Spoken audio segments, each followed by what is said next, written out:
Hi guys, my name is Vilansa. Everyone knows me as V. This one you're hearing is my little boy. He's 2 years old. Obviously, we need to entertain him. We're here anyway. We're going to be doing some dishes, cooking at home for you guys, and I'm going to be helped by my wife that is on the other side of the camera, and obviously now my head chef.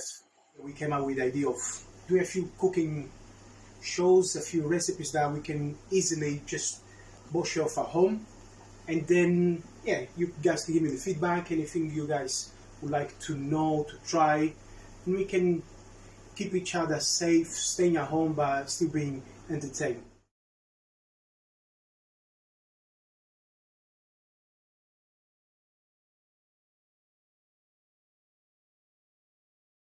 Right, so part one is very simple. The condensed milk, you're going to put it here in the pan. So it cooks for 2 to 3 hours to give you the caramel, or just buy your caramel. Carnation and other brands will sell it. But if you have condensed milk at home, don't bother, don't go out, stay at home. Just 2 to 3 hours, that's your first thing, cook it, will be okay. The next bit will be your butter and your biscuits, your digestive biscuits, and this is obviously where you're going to put it. So I'm just going to melt that, mix with this, and it goes to the bottom, then goes to the fridge to cool it down, obviously. And once you do this is already being cooled, and by the time this is ready, this is finished. Right, so now I've mixed my butter with my biscuits. I'm going to put into my phone, and you don't have to do that. I want to do it because it's just easy if I want to take from here to a plate and then serve at the table if you're doing your barbecue outside. So I'm going to show you how we do at work. So get a piece of a square, rectangular-ish piece of greaseproof paper, put it into half and half again, and then some sort of a triangle. Then just keep folding until you get some sort of a cone. Measure about halfway, and that will give you the whole diameter. So then cut it in half. Then you have as your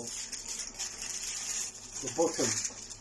You can do this when you're doing your cakes, if you don't have the spray, when you're doing your Victoria sponge, so it's easy to come out. Even if you're cooking something you don't have a lid, just put the same into a pan, open is your lid. And it helps so things don't stick. Now we have, I have all the biscuit tin in the tin. So the whole point now is with the back of your fingers, you press it down. You keep pressing down, so when you take the paper, when you take the greaseproof, it doesn't break, your biscuit doesn't break. So you're pressing everything down nicely. Just press it nicely. So so it sets nicely, sets all together, and that's basically it. Goes to the fridge now, and in 2 hours be ready. When the caramel is ready, this will be ready to go. So now is phase 2. So phase 2, we're making a caramel, right? So butter, sugar, condensed milk. We're making 2 types of caramel. One sweet, and on this one we're making in the pan here will be with salt, with sea salt. So you have that balance of flavors. Your caramel, you add your butter here first. As you can see, your butter is melting, and you're going to add your sugar. So it will split. So keep moving, keep mixing so everything comes together. Once everything comes together, add your caramel, cook it out till you have a nice brown color. Leave it to the side, ready for phase 3 and phase 4. And that's how you do your caramel. After you melt your butter and your sugar, add your condensed milk, mix all together nicely, and then just bring it to the boil. You're gonna get a consistency like that. Leave it to the side, add a little bit of salt, and that's it. As you can see here, right, it was still split a little bit, so just keep moving until all comes together. So that is your basic caramel, your toffee. If you want to make toffee sauce, that's basically what it is. Use this recipe and then use cream, bring it to the boil. That will be your toffee sauce for your sticky toffee pudding, or if you want to make a sundae, that's your basic recipe for toffee sauce. Basically, what we're doing different, we're going to use the condensed milk, which is just a different type of dairy. Now here we have the biscuit base, is in the bottom. The caramel we made is right here. So all this now goes back to the fridge to cool it down. And on top of that, we're going to put a layer of those nice ripe bananas. The bananas, don't be afraid because they are those spots of black. That's good. I say because I was born down south. So banana like that is nice and mature. You don't want the green banana. It doesn't have any flavor. So banana is going to go in there. Once this is cooled down, then we're going to finish up. So now we have I put the first layer of banana, so 1 banana worth in there. This is my caramel, the one I cooked in the pan for 3 hours. It took me 3 hours. And when I took it, when you cook it, just make sure that your pan is always covered with water. The pan is always covered with water, because if not, it will explode, because there's a lot of pressure. Once it's cooked 3 hours, put into a little container with warm water, and then increase your cold water so it doesn't just explode, because obviously the difference of pressure. But for people at home, if you're cooking with your kids, I would say buy in, so you don't have to go through these 3 hours of waiting for it. My wife complained about it. So just buy in. But if you have it, it's a nicer process, and it's gratifying when you open and you see you actually did it. Now condensed milk is over there. What I'm trying to do is I'm trying to use, not using the professional tools, the little things we have in the kitchen. I'm trying to use, as you've seen when I was doing breaking the biscuits, I've used just my frying pan, because we can use stuff that we have at home. Obviously not everyone has all the little tools. So in here I go the condensed milk, the cooked condensed milk. I just make sure that it's nice and smooth, because we have to pour it in, so it's much easier. And what I'm going to do, I'm going now to add the Philadelphia. That will bring me a bit of creaminess and saltiness, so that will make sure it's not just too sweet. And all I'm going to do now is just mix it all together, make sure it's all nice and smooth, and then pour it into there.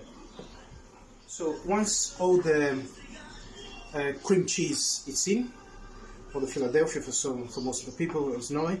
So you want that consistency nice and silky. All I'm going to do now is just to pour it all in. So pour all in, make sure everything is in, it's nicely, and then all I'm doing is I'm going to spread it back to the fridge to finish up. I would say at least 1 more hour. I know it takes time, but it's worth it, believe me, it's worth it when you eat it. My banoffee pie is almost finished. So I've got basically biscuit, salted caramel, banana, and then the cooked caramel, another layer of banana, so that's 2 bananas. Then the cream, the whipping cream.